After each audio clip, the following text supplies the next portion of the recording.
Mesdames et messieurs, on est rendu en 2025, puis si t'es un entrepreneur, t'as probablement des opérations qui peuvent être automatisées. Tu perds probablement du temps à faire les mêmes tâches over and over again.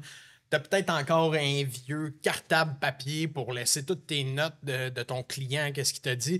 Mais la vérité en arrière de ça, c'est que t'es pas optimisé et t'as probablement avantage à changer tes façons de faire. Aujourd'hui, on reçoit Jean-Émeric Rioux de Mati Technologies qui se spécialise justement dans les automatisations et un peu dans l'intelligence artificielle aussi pour aider les entreprises à venir, je pourrais dire, enlever une partie du fardeau qu'ils ont sur leurs épaules, de tout vouloir gérer, tout vouloir faire en même temps. Très important, ça a eu un impact énorme chez H2H Academy d'instaurer des automatisations. Ça nous a fait sauver de l'argent, du temps. Ça a rendu notre personnel, notre staff beaucoup plus heureux de ne pas faire des tâches plates.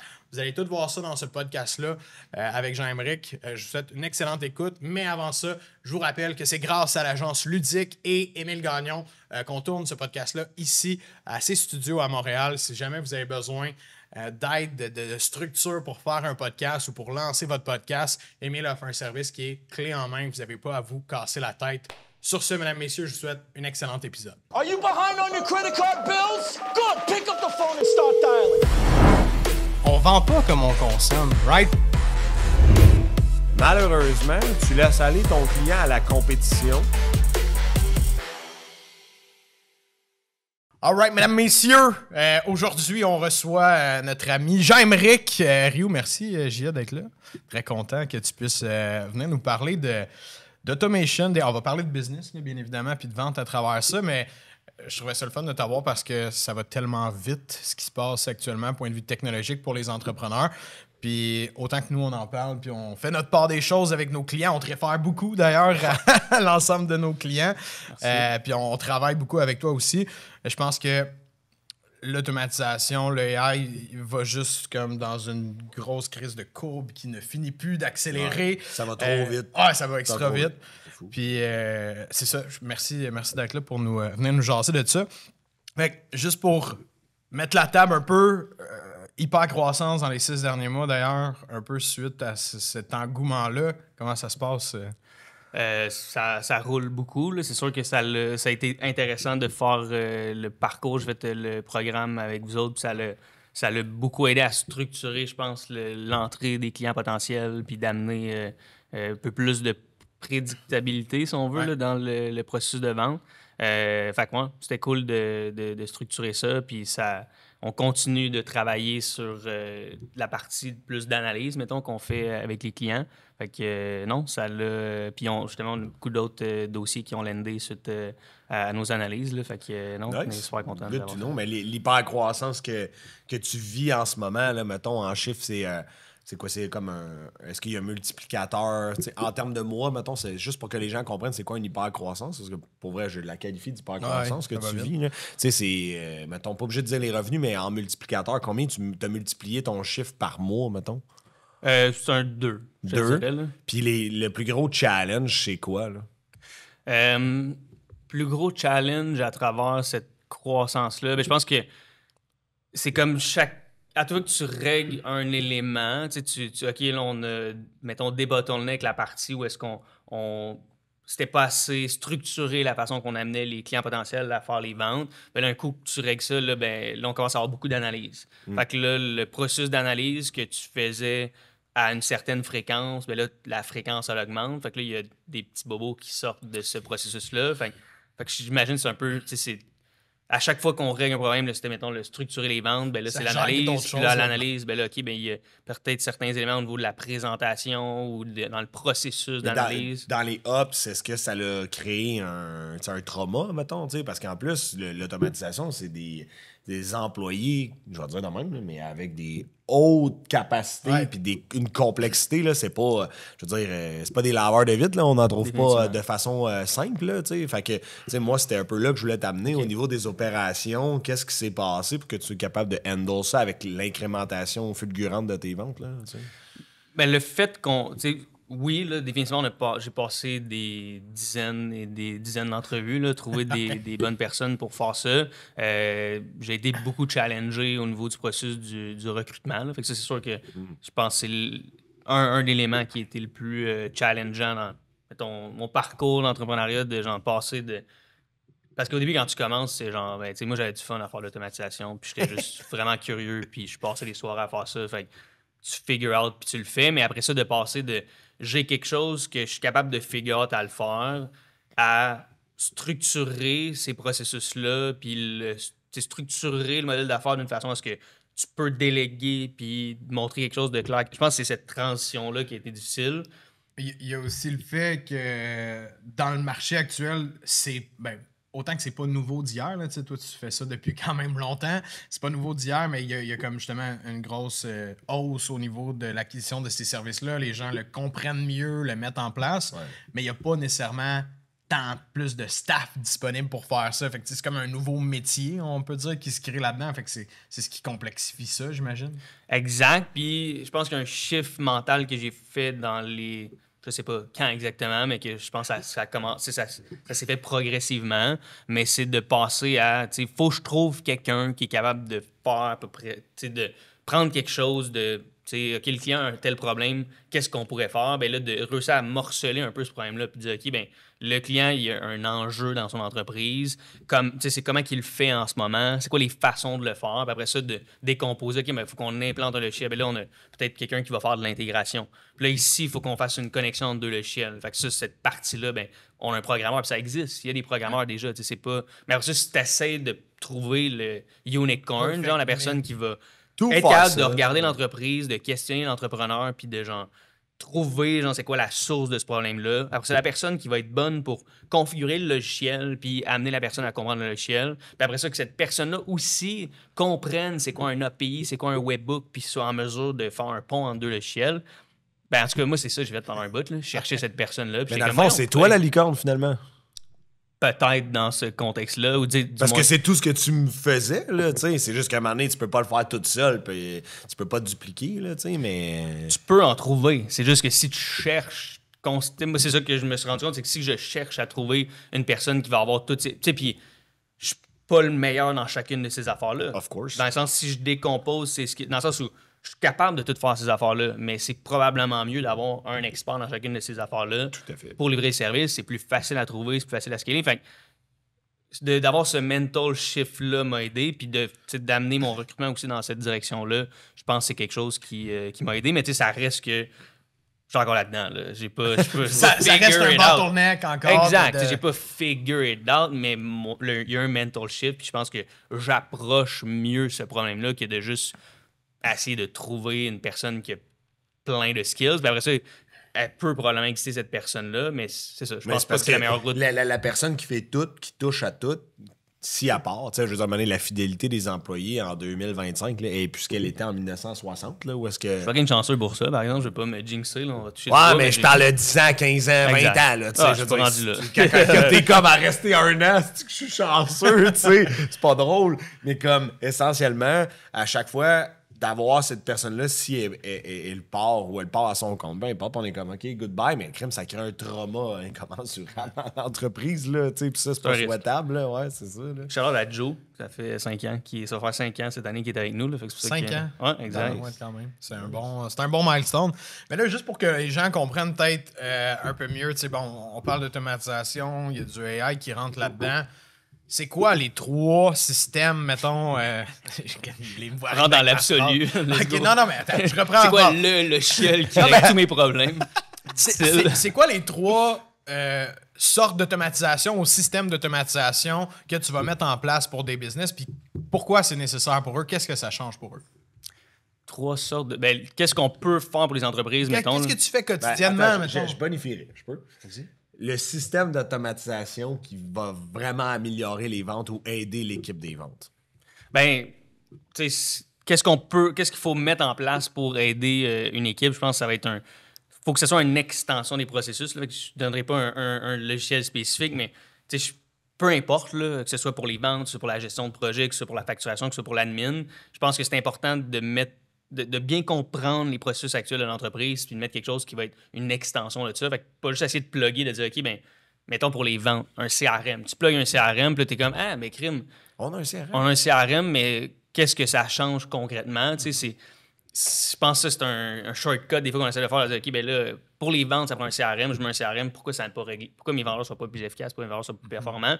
Fait que je pense que dans ces différents processus-là, le but, c'est de faire un step back puis de voir, OK, ben, qu'est-ce qu'ils ont à faire, ces vendeurs-là, dans leur quotidien? Puis qu'est-ce qu'on peut ajouter comme outils qui vont leur simplifier la vie? Puis ça va faire qu'ils vont s'en servir. Fait que, mettons, de mettre en place un CRM avec de l'automatisation, ce serait le quoi, mais le comment qu'on va le faire, je pense que ça va être de s'assurer que Ça part de quelque chose. définitivement. Ben, il faut voir que ce que le vendeur aurait à faire dans son day-to-day, mettons, il a à faire une soumission. Ben là, s'il y a juste un CRM, il faut qu'il mette ses affaires dans le CRM, mais il faut qu'il fasse quand même sa soumission comme il la faisait avant. Mais là, il y a juste une étape de plus qui est d'acheter ça Ça dans le rallonge CRM. son travail. Là, Ça va le rien gosser. créé. Puis là, tu vas être comme, ouais, ils sont bien lazy, ils veulent pas faire leur job. Alors que si, en mettant ces informations-là, après ça, il peut appuyer sur un bouton, puis là, ça lui permet de générer sa soumission. Ben là, on va dans le What's in it for him. C'est genre, qu'est-ce que lui a à gagner de ces systèmes-là? Puis là, ça va permettre d'optimiser le process parce que toi, en tant que gestionnaire, tu vas avoir plus de stats. Lui, en tant que vendeur, il va passer moins de temps à faire de la paperasse, faire de l'admin. Puis ça va amener les résultats que tu espères en mettant un logiciel en place. Je relate beaucoup sur ce que tu dis parce que, tu sais, on a essayé, je parle dans le passé, là, plusieurs affaires de CRM, que ce soit dans Residencia, Old Business, même dans Leadflow, je sais ça. Puis là, j'étais comme, Chris, on dirait que je fais juste des tâches pour faire des tâches. Là, je laisse des notes pour laisser des notes. Mais tu sais, avant ça, mon calendrier, je laissais mes notes là, j'avais mon petit pad, tu sais, puis je me retrouvais dans mes affaires, puis c'était facile. Puis là, quand tu essaies d'intégrer ça tout seul, je vais le dire de même parce qu'on l'intégrait pas mal tout seul. OK, j'achète un CRM. OK, j'ai mis des colonnes. Tu sais, c'est tout le temps comme la base de tout le monde. Yes, j'ai mes colonnes Pas dans compliqué, le CRM. mais Hey, je j'ai le le CRM. funnel, genre lead, suivi, en soumission, close, pas Ils close. sont où? Ouais, mais comme, tu sais, je veux dire, c'est facile de faire ce volet-là. Puis c'est dans les 2 dernières années, quand on a commencé à travailler avec toi, que tu sais, je savais que j'en avais besoin, mais même moi, j'avais des questions comme OK, mais comment je vais faire pour convaincre le vendeur? Moi, parce en tant que gestionnaire, moi, je veux la stats. Je veux avoir la visibilité sur tout. Puis là, quand tout le monde a son petit crise de système, chacun de son bord, peut pas avoir la visibilité sur tout. Là. Mais là, comment tu convaincs ton monde esti, de l'utiliser pour que moi, j'aille le résultat? Ben, c'est là que what's in it for him? Faut qu'on lui donne. C'est ce que un j'ai avantage. entendu parce que tu crées un contexte win-win dans ton implantation de processus. C'est bon pour le gestionnaire, mais ça sauve du temps au vendeur. Fait que tout le monde a envie de l'utiliser puis a un intérêt, Exactement. autant si peu soit-il, de le faire. Là, tu sais. C'est ça. C'est que dans le sens, t'as beau avoir le meilleur outil, là, que ce soit, je sais pas, là, la nouvelle drill ou genre whatever it is, si elle est dans le coffre à outils, puis il y a personne qui s'en sert, puis tu utilises juste ça n'aura pas les résultats souhaités. Fait puis c'est qui va driver. Tu sais, tous les systèmes d'information, il faut qu'il y ait de l'information qui bouge dedans. Puis c'est qui va le driver? Ben, c'est le monde qui sont sur les front lines. Là, tu sais, que ce soit tes gestionnaires de projet, que ce soit tes vendeurs, que ce soit tes gars qui rentrent leur feuille de temps. Faut que ces systèmes-là soient utilisés si on veut que la prémisse d'automatiser ta business puis de la structurer à marche. Fait que le premier, ce serait des extensions qui créent des avantages dans un système qui est déjà implanté.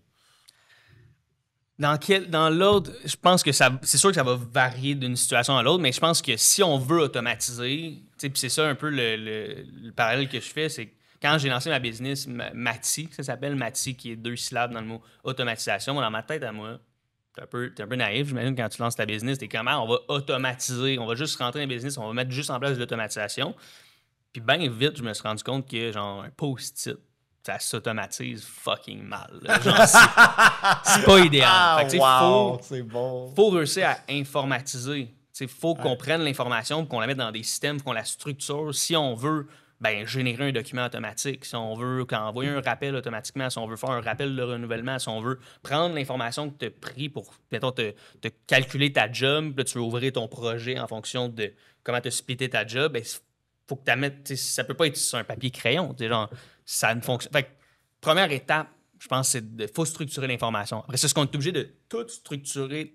Faut-tu que tu mettes en place genre un gros ERP, que tu vas avoir toutes tes ventes, tes projets, ton inventaire, ta comptabilité dans le même. Je pense pas que c'est ça. Je pense qu'il faut prendre le temps de regarder, mais il faut informatiser. Il faut qu'on ait un processus qui est informatique. Puis là, après ça, on va pouvoir mettre en place l'automatisation. Donc, je pense que le first step, c'est de. C'est ça. Après ça, extension. Fait que là, ça en ferait 2. Puis le troisième.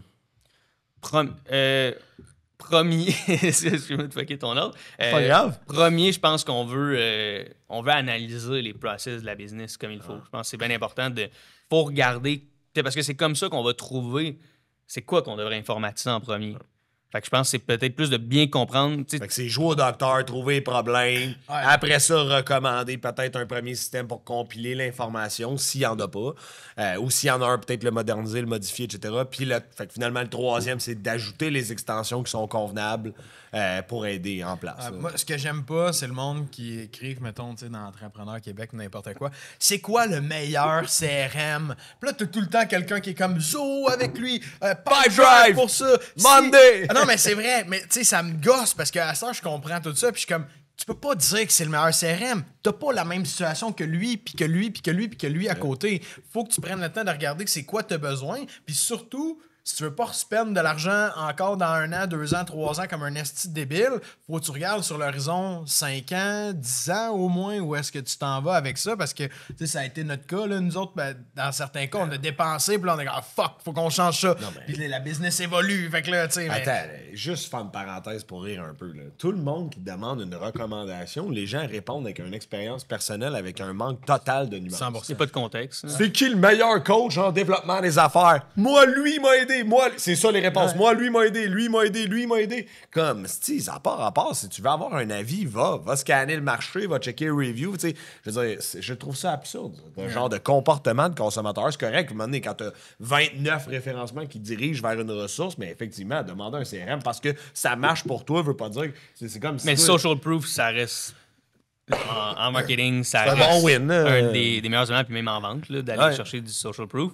Mais c'est ça, c'est souvent j'utilise c'est comme le beau-frère. Là. Ton beau-frère t'a dit que c'était le meilleur système. Puis tu sais, tous les systèmes sont le meilleur système dans un contexte. Ouais. Fait que tu sais, c'est ça qui dans d'autres, c'est de la merde. Ils n'ont pas tort, mais ils n'ont pas raison non plus. C'est ça qui est maudit. Fait qu'après ça, tu sais, tous les systèmes que tu as dit, c'est des bons systèmes. Après ça, ça dépend qu'est-ce qu'on va faire avec. Exact. Puis tu sais, surtout, comment tu vas t'assurer de t'en servir. Là. Je pense que c'est l'élément qui est plus souvent oublié. Si t'es pour spend puis mettre tout ça en place, faut que tu t'assures de bien l'utiliser puis aller chercher justement le potentiel de ton logiciel. Tu payes pour ça. Puis tu sais, c'est pas, comment dire, c'est laborieux, là, je vais le dire dans un sens comme ça. Mettre tout ça en place, c'est pas un claquement de doigts. Là, quelqu'un qui pense que je vais setuper mes affaires tout seul, je vais tout mettre ça en place. Ouais, good fucking luck. Ça, c'est mes préférés, là, dans le sens où genre, do it once, là, genre réalise que c'est un travail. Ça me fait penser à un commentaire que j'ai eu sur mes pubs. C'est nice. On commence à avoir du monde qui genre souhaite ma mort. Fait bienvenue dans le club. Ça commence à on est content faire un peu plus de bruit. Le gars, il a dit genre... Je me rappelle pas exactement le contexte, mais c'est genre, trouvez-vous une vraie job, cette bande de sangsues. J'étais comme, ça, c'est mon meilleur, là, tu sais, parce que probablement que lui, il en a pas fait encore de projets comme ça, puis mec, il l'a fait, il va peut-être réviser peut-être qu'il va pas réviser sa position, parce que je veux dire, dans le sens où. Je pense pas que tu vas travailler avec. Il se rendra pas là, je suis prêt à gager. Quelqu'un qui pense de même. Mais on se fait dire ça aussi, tu sais, dans l'autre sens. Ben, tu sais, l'industrie attend que les gars, genre, ils apprennent le concept des restaurants, là, où est-ce que des gens font des choses que lui serait capable de faire chez eux, genre. Il va tomber en bas de sa chaise, les gars. C'est bon, ça. Ah, mon Dieu, les détraqueurs du web, c'est capoté. Mais OK, fait que, tu sais, si on revient sur ça un peu, moi, il y a un système, puis, tu sais, je pense qu'on a déjà parlé dans l'autre podcast, mais je trouve ça important d'y revenir parce que j'ai une perspective encore plus large aujourd'hui là-dessus. Le système qu'on a mis en place, l'automatisation, qui est notre onboarding client. Ouais. Puis on s'en fait souvent parler là, par nos clients, même qui sont tabarnak, c'est bien hot de travailler avec vous autres. Ah, ça start avec un effet wow direct au premier exactement, clic, parce que tu sais, les ventes, c'est un aspect que oui, on peut automatiser puis on peut mettre bien du stock, mais les opérations, c'est très facile aussi parce qu'il y a tellement de tâches récurrentes. Comme, qu'est-ce qu'on fait? Genre, créer un compte pour le client, envoyer un courriel de bienvenue, faire la facturation, Google faire Drive. la facture, créer un Google Drive, tout ce qu'on fait. C'est toutes des tâches manuelles, puis qui en plus peuvent être oubliées par l'humain ou comme botcher un peu des fois. Une erreur de transcription. Le nom, qui est pas des affaires de même, mais bref, ça pour nous, en tout cas, de mettre un système d'automatisation pour juste comme souhaiter la bienvenue à nos clients puis les introduire dans notre écosystème, c'est vraiment une affaire qui est payante parce que comparativement à notre compétition, on va se démarquer puis les gens sont comme, tu sais, puis on fait des ventes à la dure quand même. Il y a des gens des fois que ils sont pas convaincus encore, on les convainc de travailler avec nous autres. Là, quand ils arrivent, ils voient tout ça, le tapis se dérouler, ils sont oh shit, ok, j'ai pris une bonne décision de faire affaire à Cache de Hache. C'est pas le premier barbecue. Là. Exactement, ils sont comme, they know what they're doing. Tu sais, c'est une automatisation qui coûte pas cher qu'on a mis en place pour ça. C'est tellement merveilleux, puis ça donne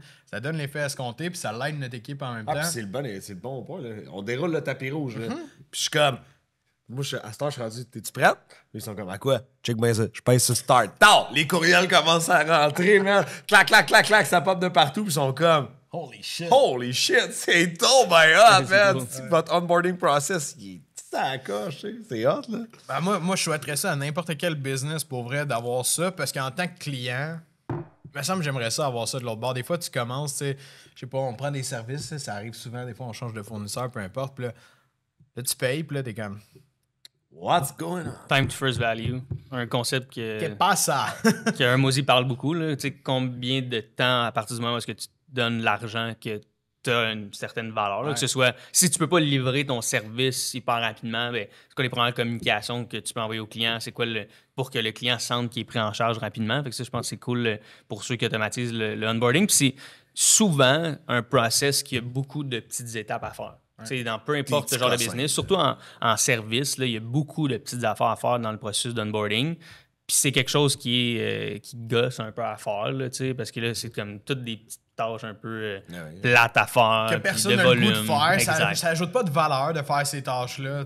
À cet employé-là, mais Exact. au client, fuck. Exactement. C'est comme le ratio est stupide. Puis de demander cette efficacité puis cette rapidité-là à un employé, c'est un peu poche. Là, logique. mettons, Puis c'est venu de ça initialement. Nous autres, c'était que. Je me souviens plus qui, je pense que c'était Karine. Ouais, elle s'en allait en vacances. Puis là, j'étais comme.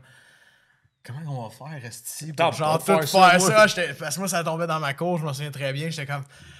Puis là, tu m'avais parlé en même temps. J'étais comme, on va demander à Jean-Marie qu'est-ce qu'on peut faire avec ça. Là. Puis là, finalement, genre, il va juste rester le paiement à prendre. Bon, mais ça, c'est la moindre des choses, là. Parce qu'on ça me dérange pas. on n'avait pas Non, on aime bien ça, cette bout-là. Mais c'était comme, là, à cette heure, c'était automatisé. Rendu là, c'était le bout-là pour les vendeurs. Mais avant, c'était Karine qui le faisait encore. Puis...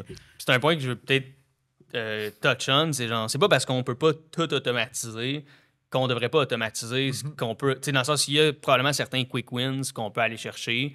C'est parce que des fois, j'entends ça d'un entrepreneur que c'est comme, il se met une barrière, puis comme, ben non, genre, ça peut pas s'automatiser parce qu'il faut que je fasse cette étape-là. Fait que genre, tu sais, il y a 5% du processus qui mérite mon attention. Fait que je vais continuer de faire 95% restant. Puis ça, je trouve que c'est une conception un peu particulière, je comprends. Puis j'imagine, là, venant de la bouche d'un client qui dit « Ah, moi, si tu peux pas tout faire, oublie ça.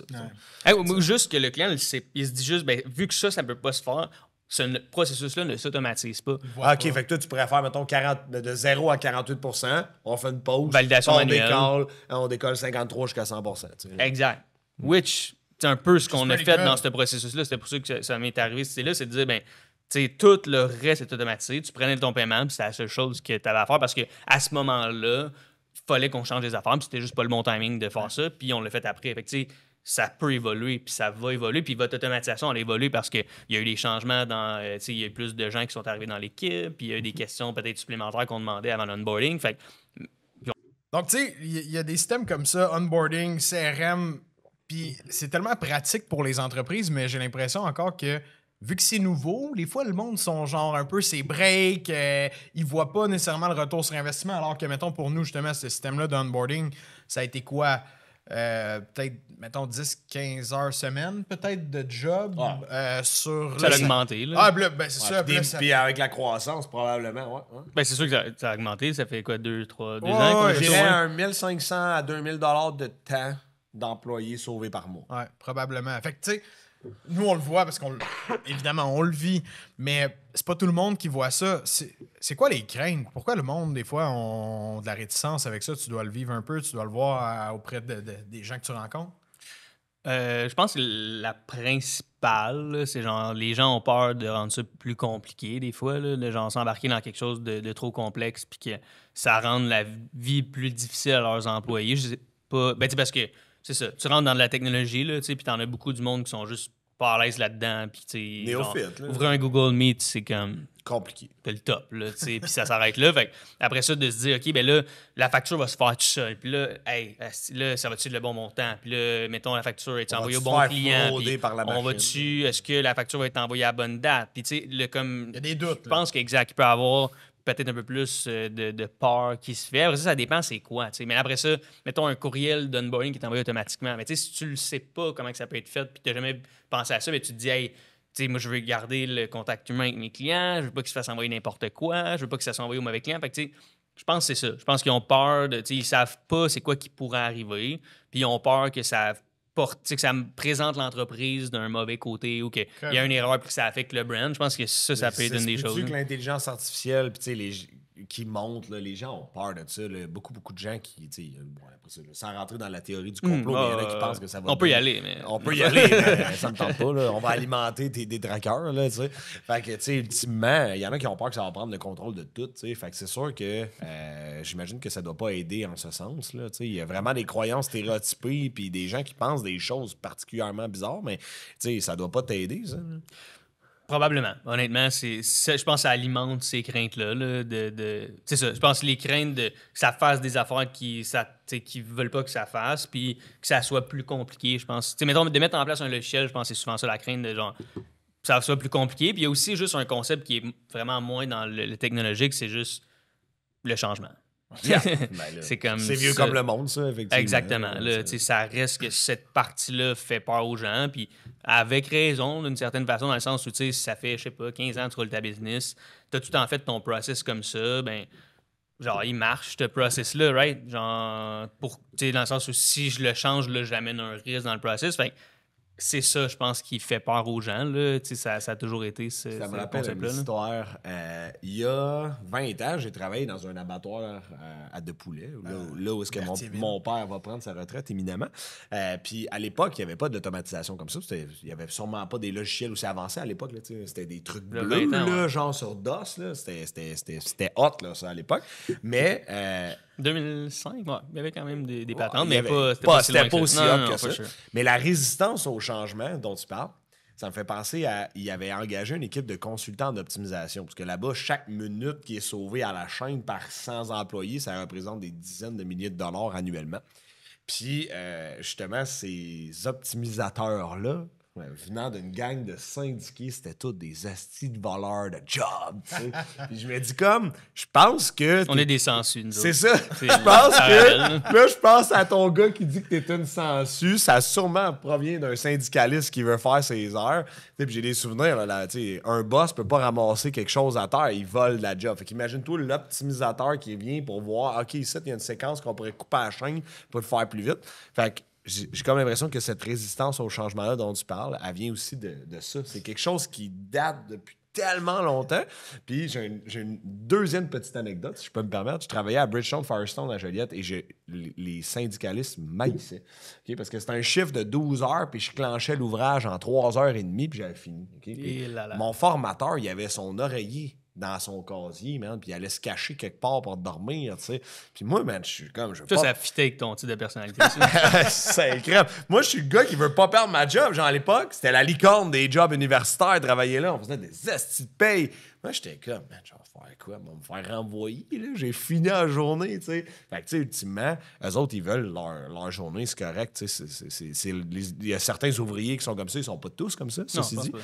Mais je pense qu'on fait face à ce genre de crainte-là d'optimisation puis de voler des jobs puis ci puis ça avec l'automatisation puis le AI, notamment. Ces gens-là ont peur du changement aussi. Ça revient à ça parce que tu vas en avoir une meilleure job après, tu sais, où tu vas avoir de quoi de plus... Parce qu'on va se le dire, c'est pas la job la plus sexy au monde, là, travailler chez Bridgestone à Joliette, là, j'en connais du monde qui ont travaillé là, mais ça paye les billes, puis ça paye très bien les billes. Ça paye très bien les billes, mais c'est comme tellement nocif puis redondant que le monde, ils deviennent dépressifs, ils sont tous dépressifs en gang, là.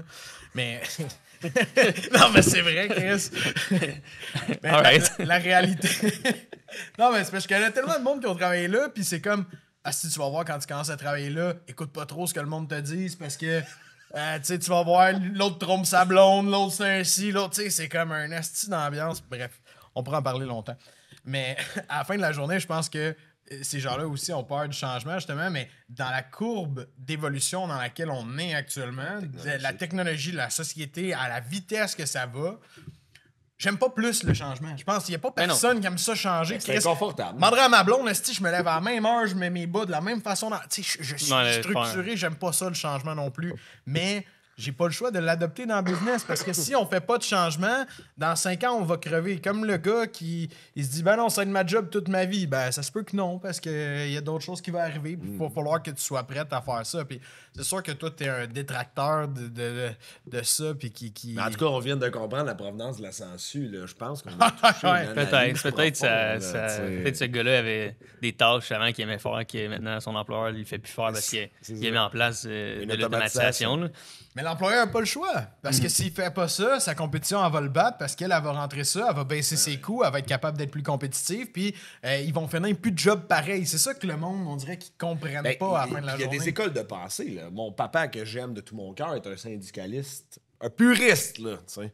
Puis, tu sais, ça l'amène des belles discussions parce que je suis un entrepreneur capitaliste assumé, ciboire. Moi, si on peut couper un poste de 20 heures, réattribuer une tâche, pour moi, c'est une optimisation légitime. La business est plus profitable. On peut améliorer plein de choses dans l'entreprise. On peut engager de meilleurs talents, etc. Puis, ça bloque toujours là dans les discussions, tu sais. Fait que clairement, je pense que ça, c'est normal. Mais il y a une nuance quand même. Qu'est-ce que tu viens de dire? Le but de sauver 20 heures à quelqu'un, c'est pas de dire, hey, tu perds 20 heures de job la semaine prochaine. C'est comme ça qu'il le voit. Je sais, mais c'est le but de dire, hey, on va te donner des tâches quasiment plus valuable pour toi que tu vas nous aider davantage. L'entreprise est en croissance, je ne vais pas mettre du monde à la porte. C'est sûr que dans une optique où est-ce que la business, elle drop, elle investit déjà pas en automatisation. Mais ça dépend du contexte aussi. Là, là on parle de syndicalisme puis de whatever. C'est des plus grosses business qu'on va avoir, qu'on va travailler. Nous, on travaille plus avec des PME. Fait que souvent, s'il y a des optimisations comme ça qui sont mises en place, ça va améliorer la liste de tâches, un peu comme tu dis. Fait que au moins, c'est ce qui est intéressant dans le contexte dans lequel on travaille, c'est que ces optimisations-là, oui, là, au début, il va y avoir un petit choc parce qu'on brise le statu quo, mais ça va améliorer la qualité de vie autant de l'entrepreneur qui est surchargé, qui a toute l'information dans sa tête, que les employés qui ont plus de tâches manuelles à faire. Puis, c'est vraiment le statu quo. Je pense que ça, c'est notre pire ennemi, si on veut, parce que, comme je disais tantôt, de dire, ça fait 10 ans qu'on fait ce process-là, tu as une business qui roule, je sais pas, tu as 5, 10 millions de chiffres d'affaires, ça fonctionne, ton process. Tu réussis à créer de la valeur avec ces processus-là, mais il y a probablement des façons d'optimiser ça. Puis je pense que c'est important de le faire, dans le sens où, oui, ça a beaucoup bougé, mais il en reste encore pas mal à faire. Puis j'en rencontre à toutes les semaines des entrepreneurs, puis il y en a énormément qui ils ont peut-être un fichier Excel pour calculer leur job, genre, où ils ont même, il y en a certains qui calculent leur job papier encore en 2025. Fait que, il y en a plein de business là, ils ont même pas encore trempé le bout de l'orteil dans l'automatisation. Fait que c'est important, je pense qu'il faut passer à travers ce bout un peu plus inconfortable là, de briser le statu quo. Si on veut prendre l'avance sur notre compétition. Puis si on veut, parce que là, on parle de AI, là, c'est vraiment sexy, là, mais genre, si tu fais tes soumissions sur un pad, là, OK, on va te le dire, c'est peut-être pas le AI le premier pas qu'il faudrait que tu mettes. Il y a peut-être d'autres, on va-tu commencer à marcher avant de courir? Il y a des affaires qu'on va faire. Fait que, bref, tout ça pour dire que c'est important de faire ces premiers pas-là. Si tu veux mettre en place du AI, si tu veux mettre en place des features sexy, il faut qu'on mette en place la base si on veut pouvoir faire ça efficacement. L'entêtement au changement va causer la perte de bien des entrepreneurs en construction qui vont se faire attraper par des plus jeunes, plus avides de technologie qui, dans les charges de coûts fixes, vont être capables de dire moi, j'ai 3 personnes pour rouler une business de 5 millions à l'administration, puis il y en a un autre qui est comme j'en ai 14, j'en ai 13. Puis ça travaille comme des forcenés, puis ils sont pas capables d'arriver au bout, alors que ce sont tous des procédures puis des processus administratifs qui auraient pu s'automatiser. Puis souvent, justement, là, on revient à la censure, mais il y a personne chez nous qui est insulté des jobs qu'on a enlevés. Ils sont tous calissement contents de pouvoir faire des tâches où est-ce qu'ils utilisent leur créativité au lieu de faire genre, j'ai envoyé 3 courriels de la même petite façon que j'ai fait copier-coller 3 fois aujourd'hui. Fait qu'à un moment donné, moi, je vois vraiment aussi l'amélioration du bonheur au travail qu'on a apporté. Fait que on revient au win-win initial que tu parlais là, pour le parti de la gestion, puis pour le parti d'employés, c'est cool aussi cet aspect-là. Puis il y a un chiffre qui se fait aussi au niveau des employés. Là. Yep. Karine m'apportait des idées par la suite. Fait que c'est ça qui est intéressant. Puis on appelle ça à la joke. Joe, mon collègue, il appelle toujours ça le Matty Effect. De genre, quand on met en place l'automatisation chez le client, puis on le forme, puis il commence à utiliser ces automatisations-là, puis là, on fait des rencontres subséquentes avec. Là, c'est lui qui arrive, puis il est comme « Hey, ça, là, ça devrait s'automatiser, ça, ou ça? Parce que là, tu es en mesure de faire des associations. Parce qu'une fois que tu y goûtes, une fois que tu. Puis je pense que c'est quelque chose que tu me gros poussé à faire, de dire, une fois que tu leur fais goûter à ça, ben après ça, c'est bien plus facile pour eux de faire les parallèles et de dire, OK, ben si ça marche dans cette situation-là, ça va pouvoir m'aider dans cette situation-là. Bref, ça pour dire, ben les employés aussi, tu sais, qui, eux, peut-être peuvent être résistants au changement au départ, mais eux vont eux-mêmes dire, hey, shit, OK, ça, je veux plus le faire moi non plus, puis cette affaire-là non plus. Fait c'est ce qui est cool, je pense, de mettre ça en place. Ça dépend du contexte et de la culture d'entreprise aussi. Là. Probablement. La résistance au changement de l'employé, comme tu disais, dans une certaine mesure, dans de grandes envergures, d'entreprises de grandes envergures, pardon, ben là, c'est sûr que c'est peut-être moins important, mais dans une PME d'accélération, moi, j'aime bien dire, j'adore travailler avec des speedboats, là. Genre, je vais pas faire un mandat de consultation d'une compagnie à 300 millions que ça doit passer au CA quand j'ai une recommandation stratégique. Man, on a un speedboat, on crisse le gaz au fond, on tourne 180 degrés, puis boum, on double le chiffre d'affaires dans un mois. Ça, c'est hot. Puis c'est un peu ce que tu peux faire aussi. Les effets sont instantanés. Là. C'est ça qui est cool. Moi, j'aime du service d'automatisation que tu offres. Là, 100%. J'avais une question, moi, qui me trotte en tête depuis tantôt. Parce que, OK, oui, on met de l'automatisation, on investit là-dedans à toutes les... Je peux dire que là, maintenant, il faut investir à tous les 3 mois, là, peut-être, dans un cadre où est-ce que, justement... Tous les mois. Tous les mois! Non, mais dans le cadre, parce que mon membership. La business évolue. On a des optimisations qu'on veut faire sur qu'est-ce qui fonctionne déjà. On veut aller plus loin. C'est une question tough. Tu recommanderais quoi à une business, mettons, qui est un petit peu peut-être plus grosse que nous encore, mais qui a toujours des choses à faire? Est-ce qu'elle doit engager une business? Est-ce qu'elle doit avoir quelqu'un à l'interne qui fait ça? Parce que moi, ça a été une des réflexions que j'ai eues par rapport à notre business. Je suis comme, Chris, une année, on en délègue en esti de la job pour faire... Mais tu sais, tout est Word. Fait que je me demandais, est-ce que de mettre un salaire, de mettre quelqu'un, comment tu vois ça? Encore une fois, c'est difficile d'avoir une réponse. Moi, je pense que c'est mieux de faire... Peut-être que je suis biaisé, là. Ah ouais? Vous me le direz, pourquoi? je suis biaisé. Show de son, on va te le dire. Mais je pense que c'est mieux de faire affaire avec une équipe de professionnels, de travailler avec une équipe comme Mati, mettons. Je donne un nom de même. Pourquoi? Pourquoi? On attend le pourquoi. Mais tu sais, mettons la différence que je donnerais, c'est qu'après ça, chaque business va avoir sa bonne réponse. Ouais. Même si on sait c'est quelle la bonne. Mais si tu travailles avec une agence, mettons, ce qui est intéressant, c'est que cette agence-là va travailler avec d'autres clients. Fait qu'elle voit d'autres situations, elle met d'autres affaires en place, elle a des gens, elle a une équipe de gens passionnés qui testent des affaires, qui font des trucs que, genre, tu ne paierais pas pour faire, mais c'est cool en maudit qu'il l'ait fait, puis qu'il sache que ça peut se faire, puis qu'il le ferait peut-être différent. Fait il y a cette expérience-là, tu sais, puis il y a comme plusieurs cerveaux qui balancent des idées, fait que ça fait que ben, tu aurais beau avoir quelqu'un qui travaille temps plein. C'est pas nécessairement le nombre d'heures puis le montant que tu vas payer sur ces heures-là que tu veux quand tu fais de l'automatisation. Tu veux t'assurer d'avoir comme la meilleure automatisation, le meilleur retour sur investissement, peu importe que ça, combien ça t'a coûté de l'an, on s'en fout. C'est à quel point cette automatisation t'a aidé. Mais après ça dépend de ton volume. Puis tu es en mesure d'engager une équipe chez toi. Il y a plein de questions comme ça. Encore plus, là, je l'ai dit au début pourquoi il faut t'engager toi. C'est parce que ça va être impossible de trouver la calice de unicorn au bon prix qui va venir travailler dans notre business, qui va être capable de faire la prog, analyser les processus, de plugger les AI, de faire toute l'analyse stratégique, puis de te faire une recommandation, puis d'être right on top. Si bon, il va coûter 300 000 par année. Lui, il a fait des dizaines d'entrevues pour le trouver. Puis, c'est ça. Si toi, t'as de la misère à le trouver, là, Jean-Guy, avec sa compagnie de construction à 15 millions, ça c'est pas possible. Fait que moi, je pense que la barrière à l'entrée pour faire rentrer ce talent-là chez nous, parce que moi, c'est mon rôle dans le business de regarder ces aspects-là puis de voir, OK, comme qui qu'on pourrait avoir besoin dans notre team l'année prochaine. Comme au même point de vue que le marketing, parce que ça me fait penser beaucoup à ça. Tu sais, une agence marketing à l'externe ou un stratège marketing comme on a actuellement, c'est dispendieux, c'est pas dans ta business à tous les jours. Puis là, des fois, tu te dis, Chris, si j'engageais quelqu'un annuellement, ça me coûterait peut-être à peu près la même affaire, mais je l'aurais tout temps le temps. Plein. Mais c'est un shortcut mental. Exactement, c'est un shortcut mental parce que je l'ai regardé cette option-là de tous les côtés et toutes les facettes possibles. J'étais comme, même si j'engage quelqu'un, il sera jamais aussi bon que la business que je vais déléguer. Il n'y aura pas l'équipe, il n'y aura pas les idées, il ne verra pas justement qu'est-ce qui se passe ailleurs dans le marketing. Tu deviens un peu comme... il n'y a pas les mêmes incentives. Puis quelqu'un qui m'a déjà coaché en vente me dirait de dire, ben cette personne-là qui dit ça focus trop sur le coût et non sur le retour sur investissement. Puis je pense qu'en business, c'est super important de... Je sais pas s'il est ici avec nous. Il n'y a pas de cheveux. C'est un peu intense, il n'y a pas de cheveux. Je sais pas si mais tu sais, de l'inverse, ça fait peut-être un petit peu moins qu'un an qu'on a lancé un accompagnement où est-ce qu'on prend en charge le département des ventes au complet dans les entreprises. Puis, tu sais, c'est pas pour se lancer des fleurs, mais en moins de 3 heures par semaine, je fais le job d'un directeur des ventes qui est là 40 heures. Puis, je coûte moins cher que lui. Puis, je donne du rendement sacrament, là. Fait que c'est un peu la même affaire, tu sais. On se brasse des idées, on sait où enligner, on a l'expérience dans le taper, puis on est capable de rentrer dans le business, faire comme... T'as plus de contexte Parce que aussi. tu là. vois de l'autre bord, tu le remets de l'autre, tu sais, comme on est capable de prendre toutes les C'est situations. ça, tu sais. puis Fait que c'est un peu la même chose. Fait que c'était pas un peu pour te backer parce que je pense que l'employé qu'on aurait besoin pour faire le travail que vous faites, vous allez coûter vraiment moins cher.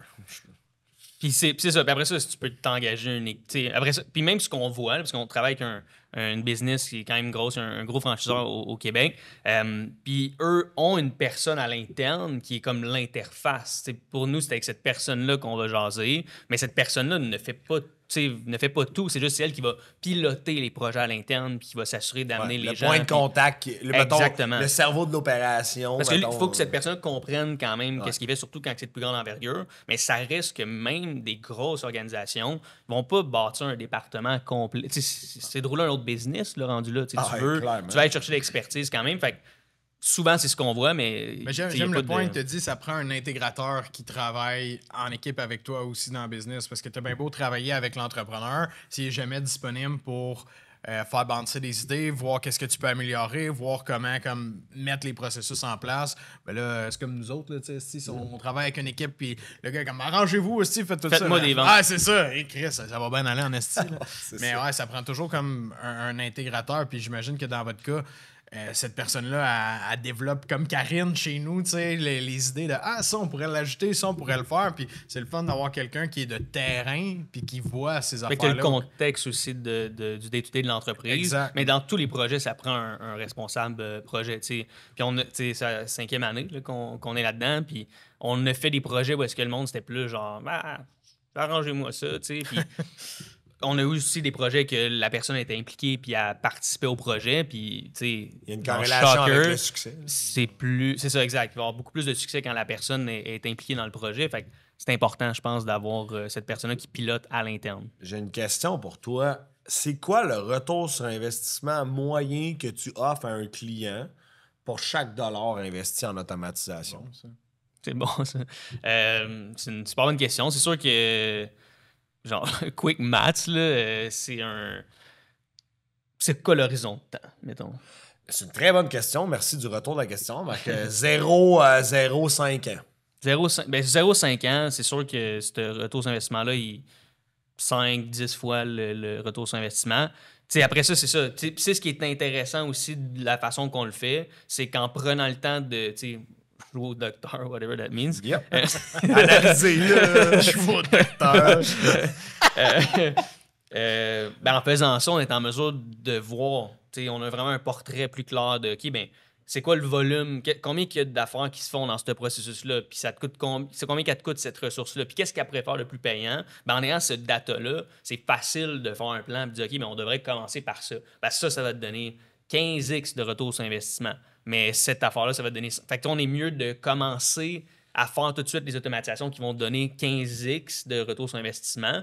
Puis ça va comme pendre. Si on met en place votre automatisation d'onboarding, on l'a mis en place. Puis après ça continue de vous sauver de l'argent. Puis là, on se concentre sur d'autres choses. Fait que je pense que le process qu'on fait nous aide à aller chercher ces optimisations-là. Pourquoi je pose la question? Parce que c'est moi qui ai fait en partie le mandat sur le processus des ventes de Mathy. Puis Caroline, ça serait quoi selon toi pour que les clients comprennent ça, là, vraiment? Là? Parce que sachant que tu vas faire 5 à 10 fois, là, c'est quoi ta raison de dire ouais, man, prends un chèque, je mets mon nom dessus, puis mets le bill que tu veux. T'as bien beau placer ton argent n'importe où ailleurs. Elle donnera jamais 5-10 fois, tu sais. Mais il y a encore de la résistance. Fait que, qu'est-ce que tu réponds à ces gens-là là, qui voient pas en tout le retour sur investissement? Ça a été beaucoup de rencontres de nos coachings, cette réponse-là. Tu devrais avoir la réponse. J'espère, si bon. Exact. Mais c'est ça, pour les gens qui vont avoir une résistance à ça, je pense que moi, il faut que je fasse un meilleur travail, je pense, de démontrer ça puis de montrer des exemples spécifiques. C'est une réponse, c'est difficile à trouver comme la réponse parfaite pour ça. Je pense que de faire parler des clients qui ont déjà travaillé avec nous, c'est une façon, des témoignages, ça va les aider à comme voir cette expérience-là, de voir des cas de figure similaires, genre des études de cas, c'est le genre de truc qui peut les aider à visualiser ça. Puis c'est ça, tu sais, je pense que moi, c'est un travail que je dois plus faire de parler d'optimisation spécifique qu'on a fait dans les entreprises similaires. Puis c'est vraiment comme ça, je pense que je peux leur montrer, parce qu'à part de ça, ben, c'est difficile d'avoir juste comme un...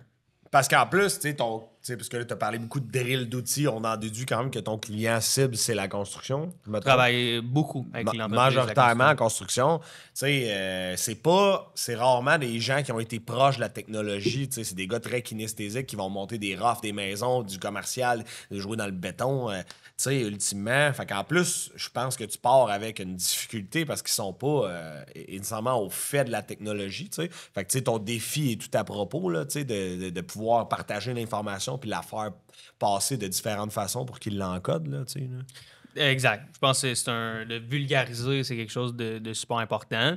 Puis ce qu'on remarque beaucoup aussi dans ce segment de clients-là, ou du moins dans l'industrie de la construction, c'est que sont débordés, genre, puis ils sont tous dans le ils se lèvent genre à 4 h le matin pour faire des soumissions, puis ils se couchent à 9 h, à 9 h le soir, ils sont encore en train de faire des soumissions, puis ils se couchent en faisant des soumissions. C'est genre, ils sont ces chantiers toute la journée, ils répondent à l'urgence dans leur pick-up, ils vont chercher du matériel. Il y a des gars sur un chantier qui ont oublié de dire la veille, fuck, on n'aura pas de gyps demain. C'est un peu toute cette poutine-là, fait qu'ils sont tout le temps partis à gauche et à droite. Tout le monde a besoin d'eux autres pour leur donner des réponses. Fait que, oui, il y a le retour sur investissement comme genre, mais il y a juste de genre mentalement, clarté d'esprit, enlever un peu de le chaos de la croissance qu'on appelle là, avec notre stratège marketing, le chaos de la croissance, d'enlever un peu de ça, de retirer ça de leur tête, c'est quelque chose qui... Puis après ça, oui, ça amène du retour sur investissement. Si t'es pas tout le temps en train de pelleter par en avant, genre, t'es pas en train de courir tout le temps, bien là, tu peux peut-être passer plus de temps à faire des soumissions qui te tentent de faire. Tu sais, vraiment de plus travailler sur ces éléments-là.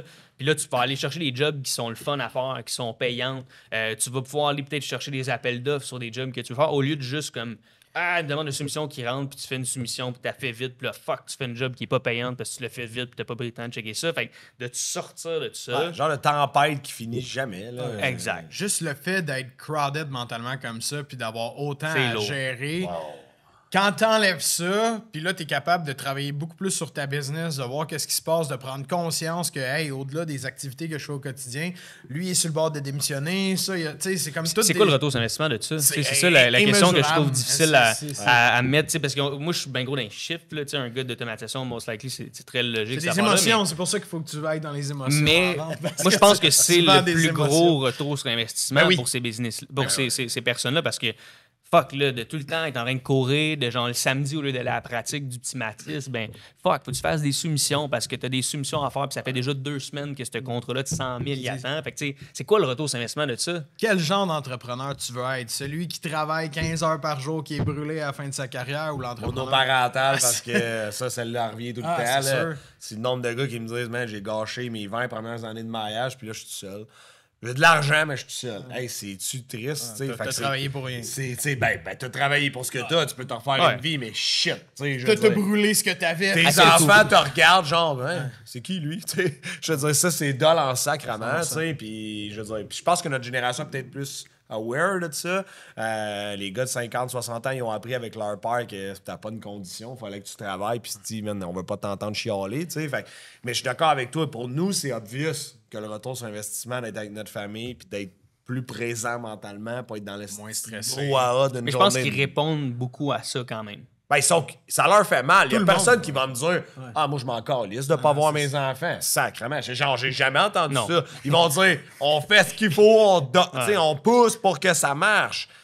Tu sais, mais comme, à quel prix? Ça, c'est une grosse question. Fait que ça, j'accorde une énorme importance à ce que tu viens de dire parce que c'est vrai, c'est un retour sur investissement. Tu sais, ça vaut de l'or, en fait. Mais tu sais, combien d'entrepreneurs qui ont lancé leur business pour genre pas avoir de liberté? Là? C'est genre, Ouais. j'en connais pas vraiment. Je vais là, tu sais, lâcher après ma ça- job que j'haïs pour m'offrir de la liberté. Finalement, t'es l'esclave attaché avec une chaîne, esti, pis t'es pas capable de rien faire. Puis la chaîne, c'est ton esti de téléphone qui sonne aux 10 minutes, là, tu sais, pis des fois aux 4, là, tu sais. Tu n'as pas de liberté. Dans le sens où t'as beau, ok, tu fais de l'argent, mais t'as pas le temps.